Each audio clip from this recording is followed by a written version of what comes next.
नमस्कार, आप देख रहे हैं तिरहुत न्यूज और मैं आपके साथ रोशन।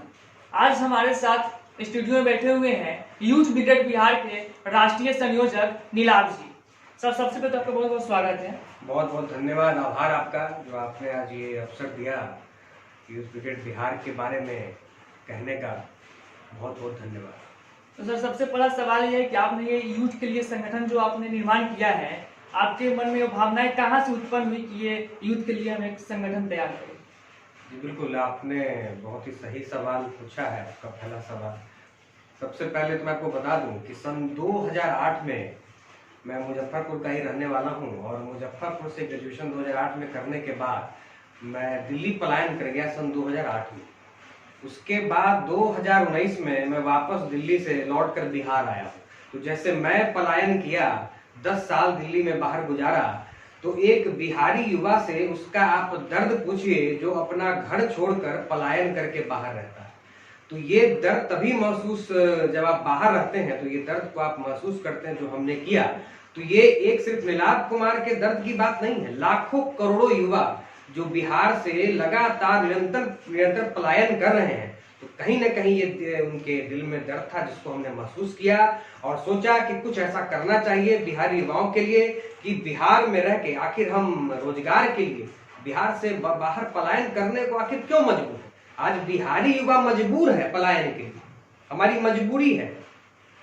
तो कहीं ना कहीं ये बहुत बड़ा सवाल है जिसके वजह से यूथ ब्रिगेड बिहार का हमने निर्माण किया। युवाओं को एक प्लेटफॉर्म पर लाने का काम लगातार निरंतर जारी है विभिन्न जिलों में, विभिन्न प्रखंडों में। तो जैसा कि आपको पता है कि बिहार में हाल फिलहाल में चुनाव होने वाले हैं, इस पर युवाओं की क्या रवैया रहेगी, क्या भूमिका रहेगी? देखिए, आप पिछले 5 वर्षों से आपने देखा होगा कि पहले के चुनावों में बिहार के युवा उतने मुखर नहीं थे, लेकिन पिछले 5 सालों में आप देखेंगे कि युवा बहुत तेजी से मुखर हो रहा है। उसका एक सबसे बड़ा कारण आज के दिन में डिजिटल प्लेटफॉर्म भी है, सोशल मीडिया भी है। जैसा कि हमारे प्रधानमंत्री जी भी कहते हैं कि डिजिटल युग है, डिजिटल टाइम है, डिजिटल इंडिया बोलते हैं। तो कहीं ना कहीं युवाओं की मुखरता बढ़ी है। तो युवाओं का सबसे अहम रोल होने वाला है सन 2020 के चुनाव में। आप पिछले बीते साल अभी लोकसभा चुनाव में भी आपने देखा है, बढ़ चढ़ के युवाओं ने, बिहारी युवाओं ने हिस्सा लिया है। तो जैसा कि आपने बताया कि इस बार तेजस्वी यादव हैं या चिराग पासवान हैं, वो भी युवा हैं और भाजपा की ओर से कोई युवा प्रत्याशी नहीं है, और आपकी दल की, आपकी संगठन की ओर से क्या, इसको कैसे आप देखेंगे इसको? देखिए, हमारे यूथ ब्रिगेड बिहार का तो ये मानना है कि बिहार में पढ़े लिखे युवा ज्यादा से ज्यादा अपनी भागीदारी को बढ़ाएं। जब तक पढ़े लिखे युवा पंचायत से लेकर संसद तक अपनी भागीदारी नहीं बढ़ाएंगे, तब तक एक नए बिहार का निर्माण संभव नहीं है। आपने चर्चा किया, तेजस्वी यादव जी का चर्चा किया, आपने चिराग पासवान जी का चर्चा किया। इन लोगों ने कुछ एक नए बिहार का के लिए कैंपेन भी कर रहे हैं जो आने वाले चुनाव में इनका एजेंडा है। खैर, खुशी इस बात की है इस बार, जो पिछले 30 साल में क्या हुआ ये आप भी जानते हैं, ये मैं भी जानता हूं और बिहार का एक एक बच्चा जानता है कि पिछले 30 साल में क्या हुआ बिहार में। तो ये जो नए नौजवान जो भी हैं पार्टियों में, अगर नए बिहार की बात कर रहे हैं तो ये बिल्कुल स्वागत योग्य पहल है। तो ये युवा जितने भी नेता हैं, सरकार इनकी बनती है, तो क्या ये आने वाले भविष्य में युवाओं के लिए कुछ अच्छी पहल करेंगे? बिल्कुल बिल्कुल, हमें पूर्ण आशा है कि आज जैसे यूथ ब्रिगेड बिहार के माध्यम से हम काफी चीजों को सामने हमने लाया है। जैसा कि आपने देखा कि स्वरोजगार के क्षेत्र में भी हमने काफी कुछ किया है। हमारे काफी पदाधिकारीगण हैं, वो बहुत सारी चीजों में स्वरोजगार में संगठन के युवाओं को बढ़ावा दे रहे हैं, मशरूम की खेती के लिए बढ़ावा दे रहे हैं अलग अलग विभिन्न क्षेत्रों में। तो उनसे भी उम्मीद है कि अगर पढ़े लिखे नौजवान अगर बिहार की राजनीति में आते हैं, अगर सत्ता में आते हैं, तो क्या होगा। देखिए, सबसे बड़ी बात क्या है कि बिहार के युवा आज पलायन को आखिर क्यों मजबूर? कभी आपने इस चीज को गहराई से समझा? इसीलिए मजबूर है कि बिहार में रोजगार नहीं है, बिहार में इंडस्ट्री नहीं है, इनकी कमी है यहाँ पे। तो इंडस्ट्री कैसे आएगी? ये तो कोई अगर प्रदेश का मुखिया अगर जब तक एक पढ़ा लिखा नहीं होगा तब तक उसके पास विजन नहीं होगा कि आप बाहर से कंपनियों को कैसे बुलाएंगे। अब तक क्या हुआ है, बिहार में एक भी हम मुझे जहां तक मेरी नॉलेज है, मैं जानता हूं कि बिहार के जो प्रथम मुख्यमंत्री श्री बाबू थे, उनके कार्यकाल में ही फैक्ट्री लगाई गई बिहार में। उसके बाद कोई भी इतना दूरदर्शी मुख्यमंत्री बिहार का नहीं हुआ जिसके कार्यकाल में बिहार में फैक्ट्री लगे। एक युवा होने के नाते आपकी क्या सपना है बिहार के युवा को लेकर? देखिए, आपको ये पहले भी मैं बता चुका हूं कि मैं 10 साल बिहार से बाहर रहा हूं और उस दर्द को महसूस किया है। तो बस एक ही सपना है कि बिहार के जितने लाखों करोड़ों युवा जो पलायन कर चुके हैं, जो दर्द को बाहर में रह के झेल रहे हैं, चाहे वो 1 रुपया कमाए या 1 करोड़ कमाए, जो घर से बाहर रहने का जो दर्द है, जो आंसू है, जो वो पीड़ा को झेलता है, उससे उसको मुक्ति मिले और बिहार में आकर अपने घर में आके रोजगार करे और यहीं पे स्वरोजगार करे और यहीं पे अपने परिवार के साथ 2 रोटी चैन की खाए। यहाँ यही सपना है। बिहार के युवा जो हर साल पलायन होते जा रहे हैं, या पढ़ाई के मामले में हो या रोजगार के मामले में हो, यहाँ से पलायन होते जा रहे हैं, क्या आने वाले भविष्य में जो भी सरकार बने, क्या वो इस पर अपना बिहार पर आश्रित रहेंगे बिहार के युवा? देखिए, आपने जो बात कही कि शिक्षा और रोजगार 2 चीजों की आपने बात की। शिक्षा की स्थिति बिहार की क्या है आप भी बेहतर तरीके से जानते हैं। 3 साल की ग्रेजुएशन की डिग्री यहाँ के लड़कों को 5-5 साल में दी जा रही है। शिक्षा ध्वस्त है, जिसके वजह से युवाओं को बेहतर शिक्षा के लिए दूसरे राज्यों में पलायन करना पड़ता है। वो आश्रित है दूसरे राज्यों पे। आखिर क्यों? ये सरकार की जिम्मेदारी थी।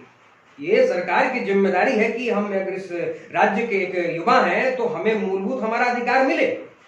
दूसरी बात आती है रोजगार की।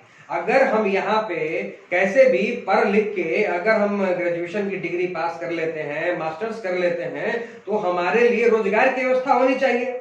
आप तिरहुत न्यूज से हैं, तिरहुत में आप रहते हैं, तिरहुत में आप सभी जानते हैं बेला इंडस्ट्रियल एरिया एक हम लोग बचपन से सुनते आ रहे हैं। क्या आज तक कभी बेला इंडस्ट्रियल एरिया का विकास किया गया? अगर सिर्फ और सिर्फ बेला इंडस्ट्रियल एरिया का बिहार में विकास कर दिया गया होता तो तिरहुत के युवाओं को पलायन करने की जरूरत नहीं थी, घर में बैठ के रोजगार करते। तो आपकी आगे की रणनीति क्या रहेगी? देखिए, हमारी जो भी फिलहाल रणनीति है, हमारी जो टीम है, तमाम जिलों में लगभग जो है टीम लगभग तैयार हो चुकी है। जहां पे नहीं है वहां पे टीम बन रही है।